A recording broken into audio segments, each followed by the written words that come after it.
Hey guys welcome to anime Tamil explain. இன்னைக்கு வந்து நம்ம அப்பாத்திகேரி டேரிஸ்ல சீசன் 1 எபிசோட் 8 தான் பார்க்க போறோம். எபிசோட்ல மம்மா வந்து ஒரு ஹாப்பி நியூஸ் பண்ணி அவரோட வீட்டுக்கு 3 நாளுக்கு லீவுக்கு வந்துருவா. அங்கிருந்து தான் இந்த எபிசோட் வந்து ஸ்டார்ட் ஆகுது. நைட்ல நல்லா டயர்ட் ஆயிடுச்சு. மம்மா நல்லா தூங்கிட்டா. காலையில எந்திரிச்சு பார்த்தா அவளுக்கு ஒரே ஆச்சரியம், ஒண்ணுமே புரியல. அப்பதான் அவ வந்து ரியலைஸ் பண்றா அவ வந்து வீட்டுக்கு போயிட்டா அப்படின்னு. தலை வேற ரொம்ப அழுக்கா இருக்கு. அப்பா என்ன பண்றாரு அப்படின்னு தேடிட்டு இருக்கா. அவங்க அப்பா பார்த்தோம் அப்படின்னா வெளியில ஃபார்ம்ல செடிகள்லாம் பிடிங்கிட்டு இருக்காரு. ரொம்ப நினைக்கிறா எங்க அப்பாவுக்கு வயசாச்சு, இந்த வயசுல அவரு ஒர்க் பண்றதை ஸ்டாப் பண்ணாரு நல்லா இருக்கும். அவருக்கு உண்மையிலேயே செடியெல்லாம் வச்சு வந்து செய்ய பிடிச்சிருக்கு போல இருக்கு. அப்போ திடீர்னு மொமோ கதை வந்து யாரோ தொட்டுறாங்க. யாருன்னு பார்த்தா ஒரு சின்ன பொண்ணு தான். சைட்ல இருந்து மொமோ வந்து வரையறே கதை உடைச்சிடாத, யார் அது அப்படின்னு பார்த்தப்ப அவளுக்கு தெரியுது அவ வந்து அந்த புரோத்தல்ல இருந்து வரல, வேற ஒரு புரோத்தல்ல அந்த சின்ன பொண்ணு ஒர்க் பண்ணிட்டு இருக்கா அப்படின்னு. மொமோ பேசுறதுக்குள்ளேயே அவளோட கையை பிடிச்சி இழுத்துட்டு போய் பாப்போம் அப்படின்னு சொல்லிடுறா. அங்க பார்த்தோம் அப்படின்னா மொமோ வந்து ஒரு பிராத்தலுக்கு கூட்டிட்டு வரா. அங்க ஒரே கூட்டமா இருக்குது. நான் அவளை கூட்டிட்டு வந்துட்டேன் அப்படின்னு அவன் சின்ன பொண்ணு கத்திக்கிட்டே மொமாவை கூட்டிட்டு வரா. இங்க உள்ளதான் அப்படின்னு அந்த வெளியில இருக்க பொண்ணு கை காட்டுறா. உள்ள பார்த்தோம் அப்படின்னா 2 பேரு கீழே விழுந்து மயங்கி கிடக்குறாங்க. ஒரு பொண்ணு வந்து துடிச்சுக்கிட்டு இருக்கா. அவன் வாய் ஃபுல்லா நிறையா இருக்குது. அப்பதான் உள்ள இருந்து ஒரு பொண்ணு சொல்றான், ஆல்ரெடி ஒருத்தி வாந்தி எடுக்க வச்சிட்டேன், ஆனா இன்னொரு ஆள் வந்து எந்திரிக்கவே மாட்டான், என்னன்னு பாரு அப்படின்னு. அவன் வந்து வேகமா தலையை கட்டிட்டு போய் இப்போ அவன் என்னாச்சு அப்படின்னு பார்க்க போறான். அந்த பையன் வந்து ப்ரீத் பண்ண மாட்டான். இந்த பொண்ணோட மூச்சு வந்து ரொம்ப வீக்கா இருக்கு. அவனோட த்ரோட்ல வாமிட் சிக்கியிருக்கா அப்படின்னு பாருங்க அப்படின்னு சொல்றான். அந்த பையனுக்கு பல்ஸ் இல்ல, தொண்டையில எதுவும் சிக்கியிருக்கல, அவனோட வாயில இருந்து சலைவா மட்டும் தான் இருக்கு அப்படின்னு அவனுக்கு சிபிஆர் பண்ண போறாப்போ ரொம்பவும் பார்த்துட்டு அவ பண்ற மாதிரி அந்த பொண்ணுக்கு வந்து அந்த இன்னொரு பொண்ணு வந்து சிபிஆர் பண்றா. அந்த பொண்ணு வந்து இப்போ முடிச்சுட்டா, அவளுக்கு தண்ணி கொண்டு வாங்க அப்படின்னு சொல்றா. மொமோ வந்து தண்ணிலாம் வேணாம், போய் சார்கோல் கொண்டு வாங்க அப்படின்னு சொல்றா. அங்க எல்லாம் கிளியர் ஆயிடுச்சு. இப்போ மொமோ நினைக்கிறா காலையில வந்த உடனே இந்த மாதிரி ஆயிடுச்சுடா, இப்போ உடனே குளிக்க போகணும் அப்படின்னு சொல்றா. அவங்க 2 பேரும் ஸ்டேபிள் ஆயிட்டாங்க அப்படின்னு சொல்றாங்க. இந்த இடத்தெல்லாம் க்ளீன் பண்ணாதீங்க, அதுல பாய்சன் இருக்க வாய்ப்பு இருக்கு அப்படின்னு சொல்றா. இருக்கு அப்படின்னு சொல்றா மொமோ. அப்பதான் மொமோ வந்து இந்த சுச்சுவேஷனை அனலைஸ் பண்ண ஆரம்பிக்கிறா. 2 பேரும் இங்க கொலாப்ஸ் ஆகி கிடந்திருக்காங்க. ஒருத்தி வந்து ப்ராஸ்டியூட், இன்னொருத்தன் வந்து அவளோட கஸ்டமர். ரூம் வந்தப்போ அதுல ஆல்கோஹாலும் டொபாக்கோ ஸ்மெல்லும் பயங்கரமா அடிச்சுது. 2 பாட்டில் வந்து கீழே கிடக்கு. ஒரு கிளாஸ் கப் வந்து இதுல உடஞ்சு கிடக்கு. பக்கத்துல ஏதோ குச்சி மாதிரி இருக்கு. இது என்னது வீட் ஸ்டிக்ஸ் அப்படின்னு எடுத்து பாக்குறா. இது பக்கத்துலயே ஒரு டொபாக்கோ பைப்பும் அதுல டொபாக்கோ லீவ்ஸும் இருக்குது. அந்த நேரத்துல அந்த குட்டி பொண்ணு வந்து நீங்க கேட்ட சார்கோல் கொண்டு வரல அப்படின்னு சொல்றா. சரி நாங்க வச்சுட்டு எனக்கு போயிட்டு ஒரு உடன் பிளேட்டும் அதுல எழுதுறதுக்கு ஏதாச்சும் கொண்டு வா அப்படின்னு சொல்றா. பிளேட்ல வந்து மொமோ ஒருத்தர் எழுதிட்டு அவங்க அப்பா பக்கத்துலலாம் ஃபீல்ட்ல ஒர்க் பண்ணிட்டு இருக்காரு, அவர் வந்து இந்த இடத்துக்கு கூட்டிட்டு வா அப்படின்னு சொல்லிட்டு அந்த பொண்ணை போக சொல்றான். சரி ஓகே நான் போறேன் அப்படின்னு அந்த குட்டி பொண்ணு கிளம்பிடுறா. மொமோ வந்து இந்த சார்கோல்லாம் நசுக்கி டஸ்ட் ஆக்கிட்டு இருக்க நேரத்துல அவங்க அப்பா வந்து அந்த ரூமுக்கு வந்துடுறாரு. என்னப்பா எவ்வளவு லேட் ஆச்சு அப்படின்னு மொமோ கேட்கறா. இல்லப்பா இந்த பொண்ணு தான் உங்களுக்கு கால் வலிக்கும், அதனால மெதுவா போகலாம் அப்படின்னு சொல்லிட்டு கூட்டிட்டு வந்தான். அவங்க அப்பா சொல்றாரு, சார்கோல்லாம் கலக்கிட்டியா, சரி ஓகே இப்போ அதில் மெடிசன் கலந்து அவங்கள்ட்ட கொடுக்கலாம். ட்ரிங்க் வந்து அந்த மயங்கி விழுந்த பொண்ணுகிட்ட கொடுக்குறாங்க. அவனுக்கு என்னாச்சு அப்படின்னு அந்த பொண்ணு கேட்குறா. அவன் நல்லா இருக்கான், அவனுக்கும் மருந்து கொடுத்துருக்காங்க அப்படின்னு சொல்றான். அவன் நினைக்கிறான் அப்பா வந்து ஒரு சின்ன இன்ஃபர்மேஷன்ல எவ்வளோ டீடைல்ஸ் கலெக்ட் பண்றாரு அப்படின்னு. இது என்ன மாதிரி பாய்சனா இருக்கும் அப்படின்னு நினைக்கிறேன் அப்படின்னு மொமோ பார்த்து கேட்குறாரு. அப்பதான் மொமோ வந்து ரெடி ஆயிட்டா. சரி ஓகே நான் கண்டுபிடிச்சதான் இப்போ சொல்ல போறேன் அப்படின்னு. வாக்கு லீவ்ஸ் வந்து கொஞ்சம் டெட்டியான பாய்சன் தான். டபுள் சூசைட் பண்றதுக்கு இதுதான் அவங்க எல்லாம் யூஸ் பண்ணிருக்கணும். அவங்க அப்பா கேட்கறாரு, நீ அவங்களுக்கு தண்ணிலாம் கொடுக்கல இல்ல? இல்லப்பா நான் அவங்களுக்கு தண்ணி கொடுக்கல, தண்ணி குடிச்சாங்க அப்படின்னா அவங்களோட கண்டிஷன் ஒஸ்ட் ஆயிரும்ல.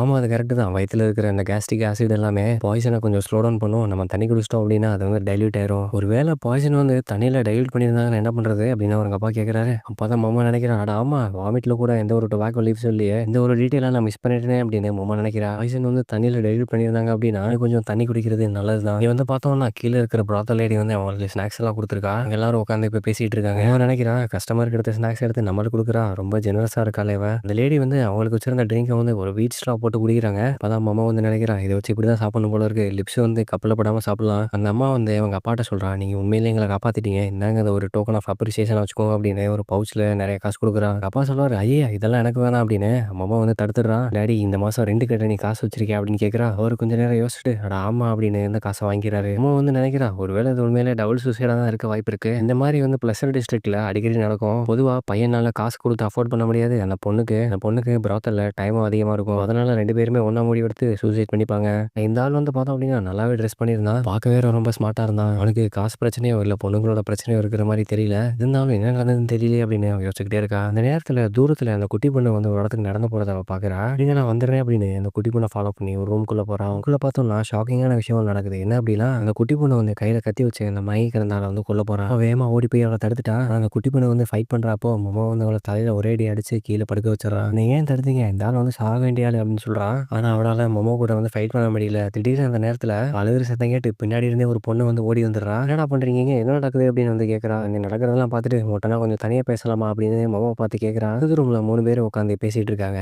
ஆள் வந்து இந்த பிராத்தல்ல எப்பயுமே பிரச்சனை பண்ணிட்டே இருப்பான். எல்லா பொண்ணுங்கள்ட்டையும் நல்லா ஸ்வீட்டா பேசி உங்களை எங்கேயாவது கூட்டிட்டு போறேன், உங்களை கல்யாணம் பண்ணிக்கிறேன் அப்படின்னு சொல்லிடுவான். அப்புறமா அவனுக்கு போர் அடிச்ச உடனே அந்த பொண்ணை தட்டி விட்டுட்டு வேற ஒரு பொண்ணுகிட்ட இதே மாதிரி போயிடுவான். அதனாலேயே அவனை இங்கே பொண்ணுங்களுக்குலாம் பிடிக்கிறதில்ல. நெறைய பேர் அவன கொல்றதுக்கு ட்ரை பண்ணியிருக்காங்க. இதுக்கு முன்னாடி அவன பாய்சன் கூட பண்ணியிருக்காங்க. ஆனா அவங்க அப்பா வந்து ரொம்ப பணக்கார ஆளு. எல்லா பிரச்சனையுமே இருந்தாலும் வந்து காசு குடுத்து மூடி மறைச்சுருவான். ரீசென்ட்டா கூட எனக்கு பாடி கார்டு வேணும்னு அவங்க அப்பாட்ட கேட்டு, பாடி கார்டு வேற இப்ப அப்பாயிண்ட் பண்ணியிருக்கான். அதே மாரி தான் அந்த குட்டி பொண்ணோட பெரிய அக்காவும் ஏமாத்தப்பட்டுட்டா. அதனால தான் அந்த பொண்ணால இவன மன்னிக்கவே முடியல அப்படின்னு நெனைக்கிறேன். இன்னைக்கு பாய்சன் குடிச்ச பொண்ணு கூட அவளோட க்ளோஸ் ஃப்ரெண்டு தான். ரொம்ப கேட்கிறா, இதெல்லாம் நான் கண்ல பார்க்கல அப்படின்ட்டு இருக்க சொல்றியா? இவ்ளோ பிரச்சனை பண்றான் அப்படின்னா அவன ஏன் பேன் பண்ணல அப்படின்னு கேட்கிறா. இந்த மாரி டபுள் சூசைட் பண்றாங்க அப்படின்னா பிராத்தலுக்கு அது கெட்ட பேரு. அதனால தான் அந்த லேடி வந்து எனக்கு ஸ்நாக்ஸ் எல்லாம் குடுத்து நல்லா கவனிச்சிருக்காங்க. அந்த பணக்கார பையன காப்பாத்துனால தான் எனக்கு இவ்ளோ காசு குடுத்து இந்த விஷயத்த மறைக்க பார்க்குறாங்க. இந்த விஷயத்தலாம் பார்த்துக்கிட்டு இருந்த குட்டி பொண்ணுக்கு இது ரொம்ப அன்ஃபேரா தெரிஞ்சிருக்கும். அதனால தான் இவளே அவன கொல்ல பார்த்துருக்கா. ஏதோ இன்னைக்கு நான் ஊர்ல இருந்து வந்திருக்கனால இவ ரொம்ப லக்கியா தப்பிச்சுட்டாங்க. ஆனா நார்மலா ஒரு டாக்டர கூப்பிட்டுருக்கலாம். அந்த குட்டி பொண்ணு வந்து ஸ்பெசிஃபிக்கா என்னைய வந்து கூப்பிட்டுருக்கா. அந்த பொண்ணு பார்க்கறத விட ரொம்ப பயங்கரமா இருக்கா. வீட்டுக்கு போனோனே அவங்க அப்பா சொல்றாரு, "என்னம்மா நீ ஊர்ல இருந்து வந்திருக்கப்ப இந்த மாரி ஆயிப்போச்சு" அப்படின்னு. "அதெல்லாம் ஒண்ணும் இல்ல டாடி, காச குடுங்க பார்க்குறேன்" அப்படின்ட்டு வாங்குறா. இன்னமும் ஒரு சில விஷயம் வந்து என்னைய பாதர் பண்ணிட்டே இருக்கு. அவங்க சொல்ற கதையெல்லாம் பார்த்தா அந்த பையன் வந்து ரொம்ப ஸ்மார்ட்டான ஆள் தான். அவன பார்த்தா அந்த பொண்ணுக்காக சூசைட் பண்ற ஆள் மாரிலாம் தெரியல. ஒரு வேள அவன வந்து ஃபோர்ஸ் பண்ணி சூசைட் பண்ண வச்சிருப்பாங்களா?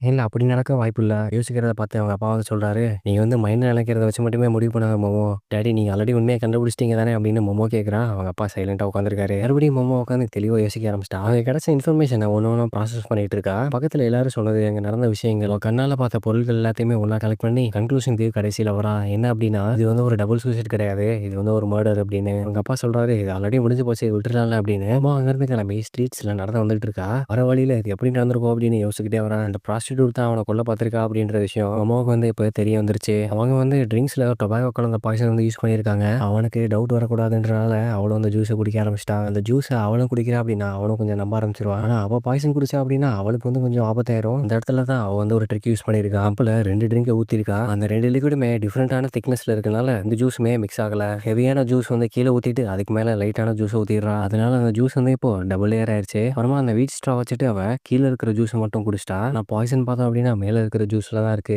அவன் வந்து அந்த ஜூஸை ஸ்ட்ரா இல்லாம ஃபுல்லா குடிச்சிட்டான். குடிச்ச உடனே அவன் வந்து ஃபிளாட் ஆயிட்டான். அதுக்கப்புறமா டவுட் வரக்கூடாது அப்படின்றனால மேல மட்டும் லைட்டா கொஞ்சம் குடிச்சிருக்கா. கொஞ்சமா குடிச்சனால அந்த பாய்சன் வந்து அவளை கொல்லவே இல்ல. அதுக்கப்புறம் மார்னிங் எந்திரிச்சு அங்க இருந்து திங்ஸ் எல்லாம் தள்ளி விட்டுட்டு ஒரு கிரைம் சீன் மாதிரி மாத்திட்டா. பாக்குறதுக்கு ரொம்ப சாதுவா இருந்தாலும் ரொம்ப கிளவரான பொண்ணு அவ. பார்த்தோம் அப்படின்னா அந்த தங்கச்சி குட்டி பொண்ணு வந்து கேட்கறா, "நீ பெட்ல ஸ்டே பண்ணணும், ஏன் எந்திரிச்சு வந்திருக்க" அப்படின்னு. அவளை தூரத்துல இருந்து வேடிக்கை பார்த்துட்டே இருந்திருக்கான் மோமோ. அப்பதான் நினைக்கிறான், பொழைக்க கூடாது அப்படின்றனால ஒரு டாக்டரை கூப்பிடாம ஒரு அப்பாத்திக்கரியை வந்து கூட்டிட்டு வந்திருக்காங்க. இதுவும் கூட்டிட்டு வரப்ப ரொம்ப லேட்டாவே தான் கூட்டிட்டு வந்திருக்காங்க எங்க அப்பாவ. அக்காவுக்கு என்ன ஆக போகுது அப்படின்னு அவளுக்கு கவலையே இல்ல. ஏன்னா அவளுக்கு வந்து விஷயம் தெரிஞ்சிருக்கு. அந்த பொண்ணுக்கு வந்து ஒண்ணும் ஆகாது அப்படின்னு. எனக்கு தெரிஞ்சு இவங்க எல்லாருமே இந்த மர்டர்ல ஹெல்ப் பண்ணியிருப்பாங்க அப்படின்னு தான் நினைக்கிறேன். இல்ல ஒருவேளை நான் தான் ஓவர் திங்க் பண்றேனா அப்படின்னு எனக்கு தெரியல. அம்மாவுக்கு வந்து இப்போ அவனோட ஹாலிடேஸ் வந்து முடிஞ்சு போகுது. ப்ளஷர் டிஸ்ட்ரிக்ட் வந்து ரொம்பவே மிஸ் பண்றேன் அப்படின்னு சொல்றான். ஏழு பேலஸும் இந்த இடமும் கிட்டத்தட்ட ஒரே விஷயம் தான். இடத்துலயும் கார்டன் இருக்கு, ஒரு கேஜும் இருக்குது. இந்த பிராதல்ல பாய்சன் சாப்பிட்ட அந்த ப்ராஸ்டியூட் பொண்ணுக்கு என்ன ஆக போகுது அப்படின்னு எனக்கு தெரியல. கஸ்டமர் மறுபடியும் வந்து இவனுக்கு பாய்சன் கொடுக்க பார்த்தா அப்படின்னு சொல்லுவான்னு நினைக்கிறேன். அப்படி இல்லைன்னா இந்த பிராத்தல் வந்து எங்களோட பொருளை டேமேஜ் பண்ணிட்டாங்க அப்படின்னு காசு கேட்பாங்கன்னு நினைக்கிறேன். பேசிக்கிட்டே இந்த பிராத்தல்ல வந்து குளிக்க வந்துட்டா. அங்க இருக்கிற பெரிய பாத்டப்ல வந்து இவ குளிக்க ஆரம்பிச்சிட்டா. என்னதான் இருந்தாலும் இந்த நெய்பர்ஹுட்ல கவலைப்படாம இருக்கவே முடியாது போல இருக்கு. அவங்க குளிச்சிட்டு இருக்க நேரத்துல பின்னாடி இருந்து இன்னொரு பொண்ணு வந்துட்டா. அவளும் இப்போ மாமா கூட சேர்ந்து குளிக்க ஆரம்பிச்சிட்டா. என்ன மாமா நீ மறுபடியும் பேலஸ்க்கு போய் ஒர்க் பண்ண போறியா அப்படின்னு அவ கேட்கறா. ஆமா ஆமா எனக்கு இன்னும் ஒரு வருஷம் பாக்கி இருக்கு என்னோட ஒர்க் டேர்ம்ஸ்ல அப்படின்னு சொல்றா. அவங்களையும் எனக்காக ஃபோர்ஸ் பண்ணி ஒர்க் பண்ண சொல்ல முடியாது. என் வேலையை நான் தான் பார்த்தேன் அப்படின்னு சொல்றா. இப்பதான் இங்க வந்து அதுக்குள்ள போற அப்படின்னு நினைச்சா கொஞ்சம் கஷ்டமா தான் இருக்குது. நீ டக்குன்னு காணாம போயிட்ட அப்படின்னு எல்லாருமே இங்க ரொம்ப வருத்தப்பட்டாங்க. ஐரின், ஜோக்கா, நானு, ஏன் அந்த ஓல்ட் லேடி கூட உன்னை பத்தி கவலைப்பட்டா. ஓ அப்படியா விஷயம், சரி இருக்கட்டும் அப்படின்னு மாமா சொல்றான். டக்குன்னு கட்டி பிடிச்சி, என்ன மாமா நான் உன்னை ரொம்ப சென்டிமெண்டல் ஆக்கிட்டேன்னா இரு வரேன் அப்படின்னு சொல்லிட்டு 2 பேரும் இப்ப பாத்டப்ல விளையாட ஆரம்பிச்சிட்டாங்க. அவ கேட்கிறா, மாமோ அலெக்ஸை வந்து நீ விசிட் பண்ணியா அப்படின்னு. இல்ல நான் அப்புறமா போறேன் அப்படின்னு அவ சொல்லிட்டா. அதனால ஆயிடுச்சு. மாமா வந்து இப்ப பேலஸ் போக ரெடி ஆயிட்டா. எங்க அப்பாட்ட நான் போயிட்டு வரேன் அப்படின்னு சொல்லிட்டு அவன் அங்க இருந்து கிளம்பிடுறா. பார்த்தோம் அப்படின்னா அந்த சோல்ஜர் வந்து 3 நாளா வேர்டிகிரிஸ் ஹவுஸ்லயே தான் இருந்திருக்கான். பைரன் வந்து அவனை விடவே மாட்டான். இப்போ போற நினைச்சா எனக்கு ரொம்ப கஷ்டமா இருக்கு அப்படின்னு சொல்றான். லிஹாக்கு பார்த்தோம் அப்படின்னா பெண் போதையில இருக்கிறான். பைரனை பார்த்த சந்தோஷத்துல அவனுக்கு கை ஓடல, கால் ஓடல, அங்கிட்டு இங்கிட்டு நெளியறான், குலையிறான், ஆடிக்கிட்டே இருக்கிறான். அவன் நினைக்கிறான், அவன் 3 நாள் சொர்க்கத்துல இருந்துட்டு இப்ப திருப்பி மறுபடியும் ரியாலிட்டிக்கு வரணும் அப்படின்னா கொஞ்சம் டைம் எடுக்கும் அப்படிதான். 3 நாள் அவனை வச்சு நல்லா ஸ்குவீஸ் பண்ணி அனுப்பியிருப்பாங்க. நல்லா என்ஜாய் பண்ணியிருப்பான் போல இருக்கு பையன். ஆனா என்ன ஒண்ணு, இதுக்கு எல்லாத்துக்குமே நான் தான் காசு கட்டணும். முன்னாடி இருந்தே அந்த பாட்டி வந்து சொல்லுது, அடுத்து எப்போ வருவா அப்படின்னு எனக்கு சொல்லு. ஓச்சுடா நான் அடுத்து வரப்ப புது கஸ்டமரை கொண்டு வரணுமா அப்படின்னு சொல்லிட்டு மொமோ அங்க இருந்து கிளம்பிடுறான். ஜே பேலஸ்க்கு வந்துடுறான். இங்க பார்த்தோம் அப்படின்னா ஜின்சி வந்து பயங்கர கோவத்துல இருக்கிறான். அவன் நினைக்கிறான், என்னடா அவன் எப்படி முறைச்சு பார்த்துட்டு இருக்கான், எதுவும் பிரச்சனை ஆயிடுச்சா, நான் போய் ட்ரெஸ் சேஞ்ச் பண்ணிட்டு வரேன் அப்படின்னு கியாக்கோ கிட்ட சொல்லிட்டு அவங்க இருந்து கிளம்பிடுறான். இப்போ ஜின்சி சொல்றான், உனக்காக நான் பார்லர்ல வெயிட் பண்ணிட்டு இருப்பேன், அங்க வா அப்படின்னு. அவன் வந்து ஃப்ரெஷ் ஆயிட்டு ட்ரெஸ் சேஞ்ச் பண்ணிட்டு பார்லர் போறான். அங்க பார்த்தா அவன் ரொம்ப கோவமா உட்காந்துருக்கான். நீ வீட்டுக்கு போயிட்டு வந்தியா அப்படின்னு அவன் கேட்கறான். வீட்டுக்கு போனேன். எப்படி இருந்தது அப்படின்னு அவன் கேட்குறான். எல்லாம் ரொம்ப நல்லா போச்சு. நான் ரொம்ப சந்தோஷமா இருந்தேன். லியாக்கோ வந்து எப்படிப்பட்டவன் அப்படின்னு அவன் கேட்குறான். அவன் தான் என்னோட கேரண்டியரு. அவன் தான் எனக்கு கவுச் பண்ணியிருந்தான் அப்படின்னு அவன் சொல்றான். ஆமா இவனுக்கு எப்படி தெரியும் அவன பத்தி அப்படின்னு யோசிச்சுக்கிட்டே இருக்கான். ஜின்சி வந்து இப்போ கோவமா இருக்கு. என்ன அர்த்தம் அப்படின்னு அவன் கேட்குறான். எனக்கு தெரியுமே. ஹையர் ரேங்க் அஃபிஷியல் மட்டும் தான் என்னை வெளியில கூட்டிட்டு போ முடியும். கேட்டவொடனே ஜின்சி வந்து இப்போ மனம் உடைஞ்சு போயிட்டான். உனக்கு அவன் ஹேர் பின் குடுத்தானா? அப்படின்னு அவன் கேட்குறான். ஆமாமா. அவன் நெறைய பேருக்கு குடுத்தான். எனக்கும் ஒண்ணு குடுத்தான். அதனால தான் அத அக்செப்ட் பண்ணிக்கிட்டேன். அப்படின்னா நான் அவன்கிட்ட தோத்து போயிட்டேனா? அப்படின்னு அவன் கேட்குறான். கூட உனக்கு ஒண்ணு குடுத்தேன். ஆனா உன்ட்டருந்து எந்த பதிலுமே வரல அப்படின்னு அவன் சொல்றான். அதான் மாமா நினைக்கிறான். ஓ! இவன் குடுத்த பின்ன யூஸ் பண்ணல அப்படின்றனால தான் அவன் கோவமா இருக்கானா? எனக்கு எதுக்கு இப்போ வம்பு? நான் பாட்டுக்கு உண்மைய சொல்லிடுறேன் அப்படின்னு. என் மன்னிச்சிடு. நீ நினைக்கிற மாரி என்னால உனக்கு சந்தோஷத்த குடுத்துற முடியாது. அப்பதான் ஜின்சி கேட்குறான். என்ன சந்தோஷம்? என்ன சொல்ற நீ? அப்படின்னு. இந்த லியாக்கு பையனுக்கு எதனா குடுத்தியா? அப்படின்னு கேட்குறான். ஆமாமா. அவனுக்கு வந்து நான் ஒரு நைட்டு ஃபுல்லா ஹாப்பினஸ்ஸ குடுத்தேன் அப்படின்னு சொல்றான். அத கேட்ட உடனே ஜின்சிக்கு வந்து கைய ஓடல, கால ஓடல ஆடி போய் நின்னுட்டான். என்ன சொல்ற நீ? அப்படின்னு அவன் கேட்குறான். ஆமாமா. ஒரு நைட்டு ஃபுல்லா ரொம்ப சந்தோஷமா இருந்தான் அவன் அப்படின்னு சொல்றான். ரொம்ப கஷ்டப்பட்டுருக்கேன் அப்படின்றத நினைச்சா நான் ரொம்ப சாட்டிஸ்ஃபை ஆயிட்டேன்ப்பா அப்படின்னு சொல்றான். அத கேட்ட உடனே கப்ப கீழ போட்டா ஜின்சி. அவனுக்கு ஒண்ணுமே புரியல. டீ எல்லாம் அவன் மேல சிந்திருச்சு. அவன் பயங்கர ஷாக்கான ஒரு ஸ்டேட்டுக்கு போயிட்டான். மொமோ வந்து ரொம்ப இன்னசென்ட்டா இருக்கா. அவ என்ன சொன்னா அப்படின்னு அவளுக்கே புரியல. அவன் அங்கருந்து நான் போயிட்டு வரேன் அப்படின்னு சொல்லிட்டு கிளம்பிட்டான். ஆனா ஜின்சி வந்து அசைய கூட இல்ல. சில மாரி நிக்கிறான். இது எல்லாத்தையும் வெளியில இருந்து கேட்டுக்கிட்டு இருந்த கியோக்கோ வந்து பயங்கரமா சிரிக்க ஆரம்பிச்சிட்டா. அவளால கண்ட்ரோல் பண்ணவே முடியல. அந்த லேடி இன் வெயிட்டிங் வந்து அவ தலையில அடிச்சு என்ன பண்ணி வச்சிருக்க பாரு அப்படின்னு மண்டையிலே அடிக்கிறாங்க. இதோட இந்த எபிசோட் வந்து முடியுது. அடுத்து என்ன நடக்குது அப்படின்றத அடுத்த எபிசோட்ல பார்க்கலாம்.